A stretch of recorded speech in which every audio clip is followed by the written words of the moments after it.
Bonjour tout le monde, c'est Paul de Crypto Formation. Aujourd'hui, je pense qu'on a vraiment besoin de parler, une vidéo très importante qui s'en vient vers vous. On va vraiment voir qu'est-ce qui se passe en ce moment, pourquoi il y a autant de peur dans le marché, pourquoi en ce moment est-ce que le marché des crypto-monnaies est en train de corriger. On va voir est-ce que mon opinion a changé, est-ce qu'on s'en va toujours plus haut pour la suite des choses. Je vais vous expliquer vraiment mon opinion à la fin de la vidéo. Mais on va voir en ce moment quelque chose d'important qui cause beaucoup de peur en ce moment dans le marché. On est en train de voir le marché des actions qui est en train de corriger quand même sévèrement. Et là, dans les médias de masse, on entend dire que c'est le big one, que c'est vraiment la fin. Et on sait lorsque le marché des actions corrige, ben ça emmène dans sa chute le Bitcoin. Et le Bitcoin, quand il corrige, il amène dans sa chute les altcoins. Donc, est-ce que le marché des actions est en train de corriger pour de bon? Parce que là, on voit des nouvelles de peur avec la banque de Chine Evergrande qui serait possiblement en train de faire faillite. Plusieurs comparent ce qui se passe en ce moment avec Lehman Brothers en 2008, la banque qui a fait faillite, qui a été finalement l'aiguille qui a fait exploser la bulle immobilière en 2008. Donc, est-ce que Evergrande serait l'aiguille qui va faire exploser la bulle financière de tous les marchés en ce moment? Ben, on va voir ça dans la vidéo. Et il y a plusieurs autres nouvelles de peur en ce moment qui arrivent toutes en même temps. Donc, vraiment, je pense que ça vaut la peine d'écouter la vidéo du début à la fin.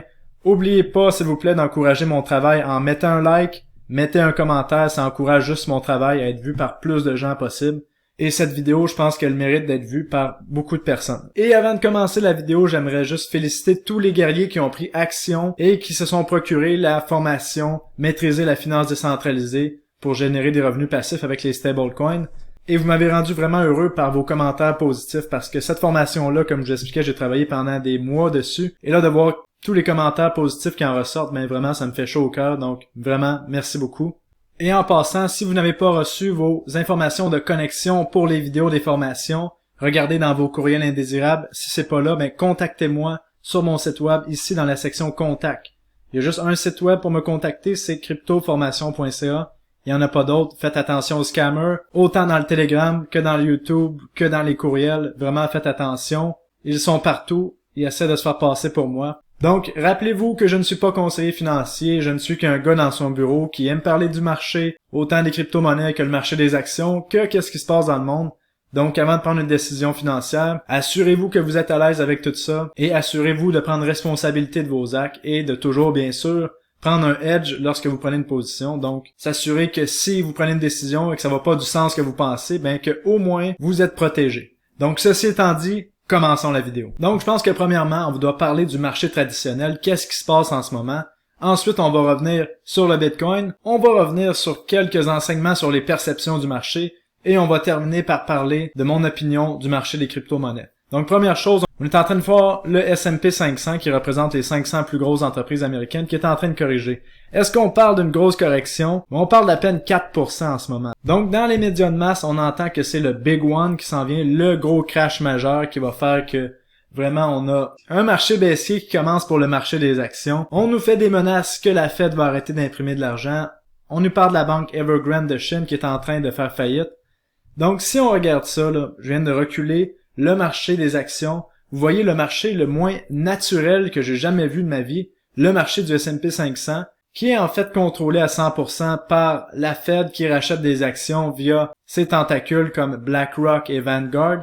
Si vous n'avez pas vu ma vidéo, juste ici que je vous encourage à aller voir où est-ce que je vous explique exactement comment BlackRock et Vanguard est utilisé par la Banque centrale américaine pour acheter tous les actions et soutenir le marché artificiellement, mais je vous encourage à aller le voir. Le titre de la vidéo, ça commence par ceci est très inquiétant. Allez voir ça. Et le trade était facile. Depuis des mois, la seule chose qu'il y a à faire, c'est qu'à chaque fois qu'on voyait le marché du S&P 500 corriger à sa moyenne des 50 derniers jours, ben il suffisait d'acheter des calls qui expiraient dans 3 à 6 mois, profiter de la montée parce qu'on avait toujours un nouveau sommet historique sur le S&P 500 pratiquement à chaque semaine depuis l'automne 2020. Donc, on monte en ligne droite et je vous rappelle que dans un marché haussier, il n'y a absolument rien qui monte en ligne droite, c'est normal qu'il va y avoir des corrections. Et là, lorsque je vois une correction comme ça, mélangée avec de la peur, c'est la porno de la peur qu'on voit en ce moment, mais ça me dit que c'est pas le big one, c'est pas le gros crash.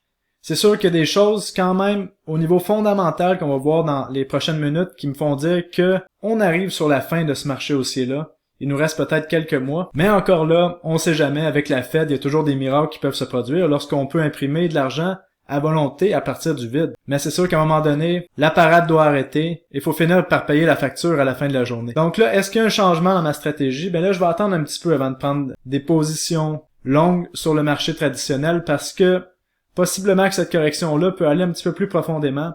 Allons voir ça ensemble. On a en Chine la banque qui s'appelle Evergrande, qui est vraiment sur le bord de faire faillite. Et là, on parle de plus de 300 milliards de dollars en dette, sur ce quoi la banque Evergrande ferait faillite. Ce qui ferait en sorte que la contagion sur les marchés pourrait se répandre sur tous les marchés du monde.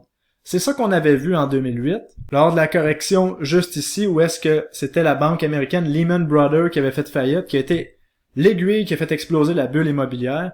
Et là, est-ce que la faillite de la Banque de Chine pourrait causer cette contagion? Peut-être, je sais pas, on va voir avec le temps. Mais de la façon dont les médias en parlent avec beaucoup de peur, j'ai l'impression qu'encore une fois, les banques centrales vont sauter dans le tas et imprimer de l'argent, et ceci va faire en sorte que cette faillite n'aura aucun impact. Mais ça, seul l'avenir va nous le dire, parce que je ne travaille pas pour la Fed et je ne sais pas c'est quoi le plan. Maintenant, un autre point qui me rend un petit peu inquiet, je vous rappelle qu'il faut toujours suivre le mouvement des baleines, des gens qui ont beaucoup d'argent dans le marché. Ben là, la Fed, pour des raisons éthiques, a demandé à ses présidents de vendre leurs actions parce qu'en gros, les gens qui travaillent à la Fed, les hauts placés, font du insider trading qui est quelque chose qui est punissable aux yeux de la loi, mais ça c'est juste valide pour nous, le peuple, mais pour les gens à la Fed, ça fait rien. Donc les hauts placés de la Fed ont vendu leurs actions pour des raisons éthiques. Éthiques, bien sûr, comme vous voyez ici, on vend nos actions juste au sommet historique du marché pour des raisons éthiques.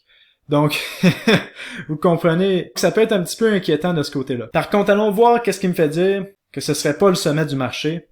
Ben, premièrement, c'est toute cette peur sur les marchés. Que les médias de masse nous mettent des nouvelles comme ça, là, que la banque Evergrande peut faire faillite et que ça va entraîner la contagion dans tous les marchés. Ce qui serait contraire aux habitudes des médias de masse. Parce qu'on se rappelle en 2008, lorsque la banque Lehman Brothers a fait faillite, mais les médias de masse nous disaient non, tout va bien, inquiétez-vous pas, gardez vos actions de la banque Lehman Brothers.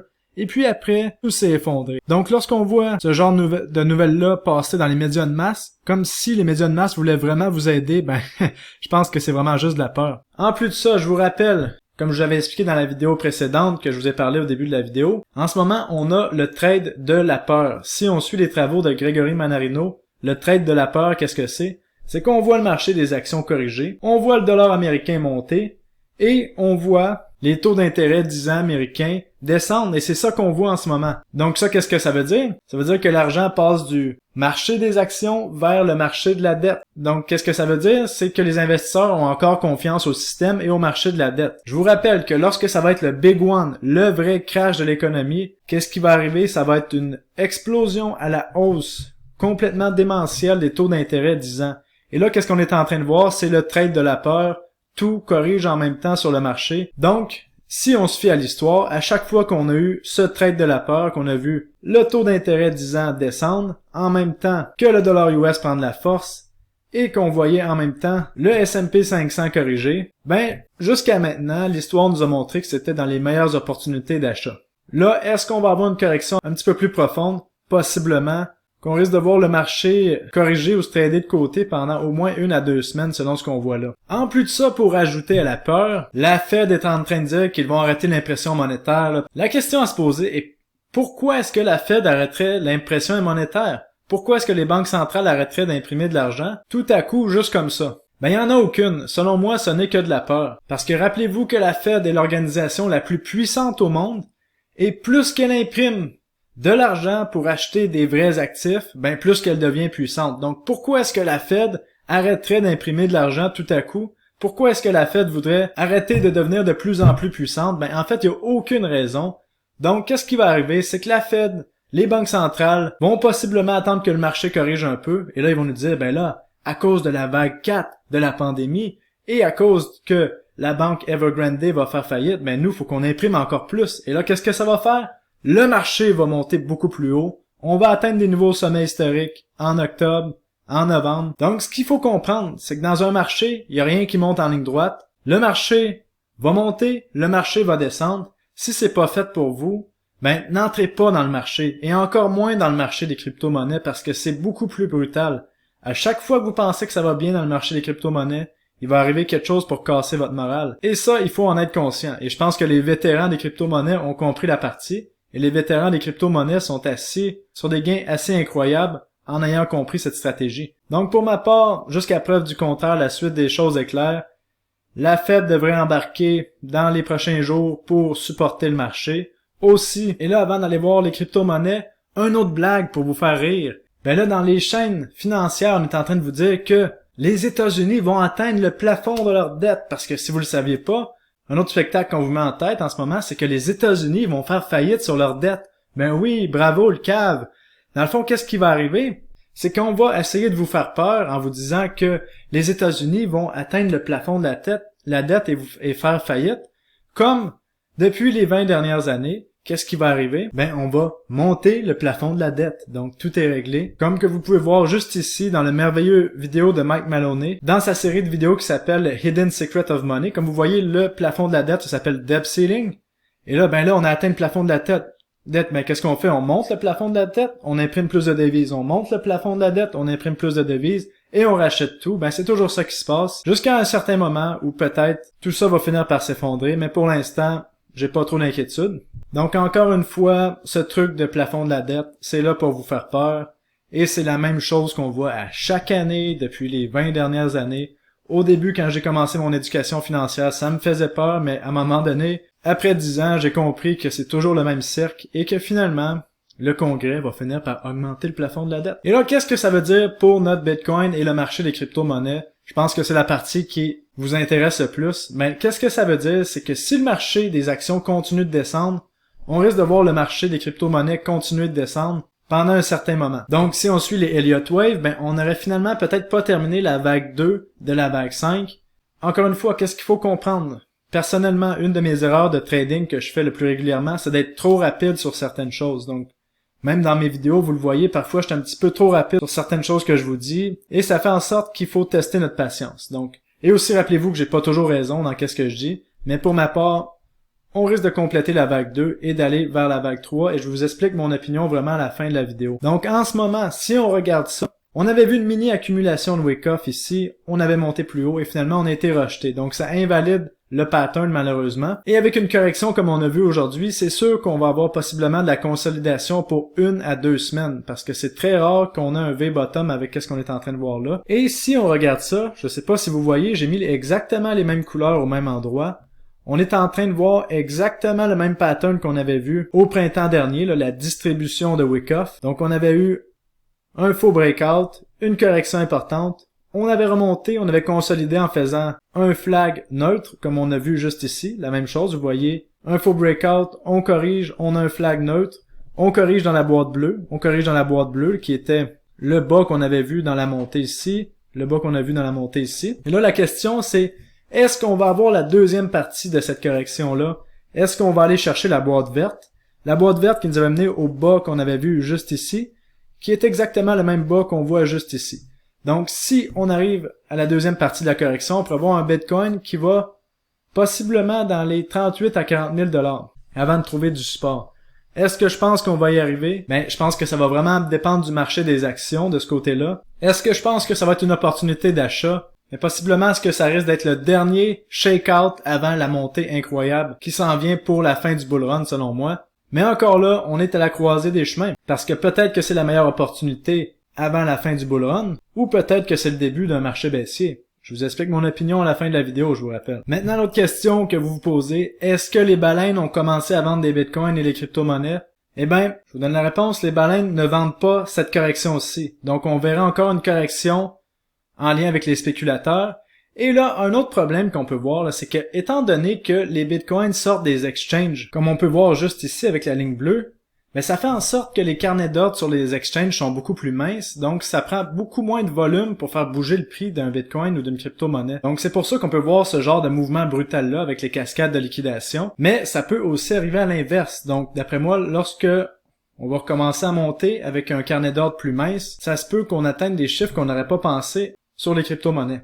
Est-ce que sur le court terme, on peut aller plus bas? Oui, mais sur le long terme, je vous rappelle que les whales font la tendance de fond. Donc, qu'est-ce que ça veut dire? C'est que potentiellement, ce n'est qu'une question de temps avant qu'on recommence à partir vers le haut. Et si on regarde la charte ici de El Capo of Noya, ben il nous montre clairement qu'on est dans un moment opportun d'accumulation, le funding rate est négatif, on voit les premiums qui sont négatifs aussi, et le Bitcoin continue de monter alors que personne n'y croit. Donc, encore une fois, lorsque tout le monde regarde ailleurs, personne croit un actif, souvent c'est là le meilleur moment d'accumuler.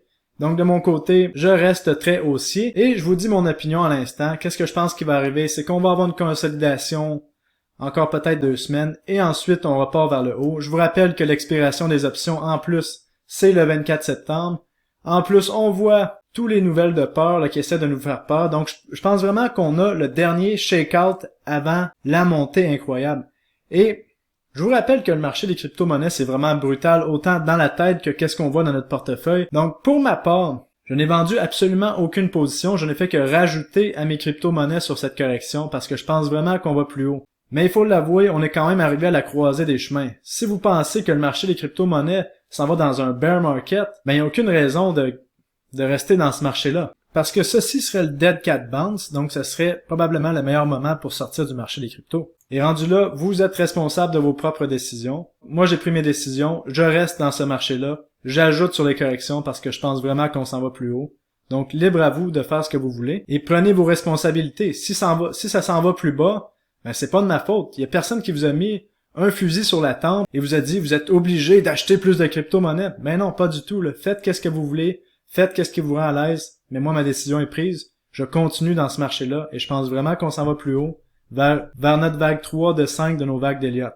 Maintenant, en plus de ça, on va parler perception. Là. C'est vraiment de quelque chose d'important. Là. En ce moment, qu'est-ce qu'on voit? C'est tous les dirigeants du monde. Comme on voit ici Christine Lagarde, la chef du Fonds monétaire international, cette créature qui nous dit que les crypto-monnaies, c'est pas bon, c'est pas des monnaies. Regardez ici, ce n'est pas des monnaies, point barre. Donc, qui, encore une fois, dénigre le marché des crypto-monnaies. On se fait dire que les crypto-monnaies, c'est juste pour les terroristes. Et on vous dit que si vous achetez des crypto-monnaies, il y a des bonnes chances que ça s'en aille à zéro. Alors qu'à l'inverse, ici je vis au Québec, donc c'est une province du Canada, donc le gouvernement du Québec gère l'Auto-Québec et vous encourage à acheter des loteries en vous disant que vous avez peut-être la chance de gagner 50 000 $, de gagner 60 millions de dollars le 21 septembre. Et là, vous comprenez quelque chose, là. On vous encourage à acheter des billets de loto. Les gens achètent vraiment des billets de loto. Et ce qu'il faut comprendre, c'est qu'il y a une personne sur 20 millions de billets qui va peut-être gagner les 60 millions. Et si on est rendu à 60 millions, c'est que ça fait plusieurs semaines que personne n'a gagné le tirage. Donc, qu'est-ce que ça veut dire? C'est qu'à chaque fois que vous achetez un billet de l'Auto-Québec, que vous mettez, par exemple, je sais pas, un 20 $ par semaine sur des billets de loto, ben, votre 20 $ tombe à zéro. Vous faites rug pull, vous faites tirer le tapis dans dessous des pieds à chaque billet de loto que vous achetez, et on vous encourage à acheter des billets de loto, alors que vous avez 99,9999% de chances de jamais gagner, et vous dépensez votre puissance de feu pour acheter des investissements de qualité. D'un autre côté, on vous dit que le Bitcoin s'en va à zéro, que c'est de la merde, mais on s'entend que même si vous avez acheté le sommet à 64 000 $ sur le Bitcoin, en ce moment, il est à 44 000 $. Vous n'êtes pas tombé à zéro comme un billet de loto, là. En plus de ça, les crypto-monnaies, c'est des paris asymétriques. Et je vais vous enseigner c'est quoi un pari asymétrique. Qu'est-ce qu'on veut dans la vie? En tout cas, qu'est-ce que je veux, parce que je peux pas donner aucun conseil financier. Je veux acheter des actifs qui sont des paris asymétriques. Donc, il y a beaucoup moins de risques d'aller vers le bas. Et que si ça se passe comme on souhaite et que ça va du bon côté, ben, on peut faire des profits faramineux. Donc, on veut un actif qui a pas beaucoup de risques vers le bas, et que si ça monte, on a des gains exponentiels qui peuvent venir. Donc, tout n'est qu'une question de perception, mais dans ma perception, les crypto-monnaies de qualité sont des paris asymétriques. Et là, en ce moment, sur les crypto-monnaies de qualité, il y a des opportunités assez incroyables selon moi, comme si on regarde la crypto-monnaie FTT juste ici qui vient de retoucher son support. Donc, il y a des points d'entrée extraordinaires sur plusieurs crypto-monnaies, et de mon côté, je vais en profiter, là. Parce que ma thèse principale, c'est qu'on s'en va plus haut pour la suite des choses. Mais si c'est pas votre thèse, faites vraiment ce qui vous rend à l'aise. C'est ça qui est important. Et je vais vous présenter un scénario qui me parle beaucoup, que notre ami Kaleo sur Twitter a fait, qui aime bien reprendre des fractales, donc des parties de trading qui se sont déjà passées dans le passé, les coller sur qu'est-ce qui se passe actuellement. Et voyez le fractal, selon lui, dans sa charte, c'est ça que le Bitcoin aurait pu faire, et c'est ça qu'il est en train de faire en ce moment. Donc si on suit la ligne, ça se peut que d'environ 2 à 3 semaines, on ait déjà dépassé le 52 000 et qu'on s'en va plus haut. Donc de mon côté, un scénario que je regarde, et je vous rappelle que la Fed, la Banque centrale américaine, n'a pas terminé d'imprimer de l'argent, Et si on regarde ça, ils sont en train de faire une belle petite opération de manipulation qu'on appelle les reverse repo, donc reverse repurchase agreements.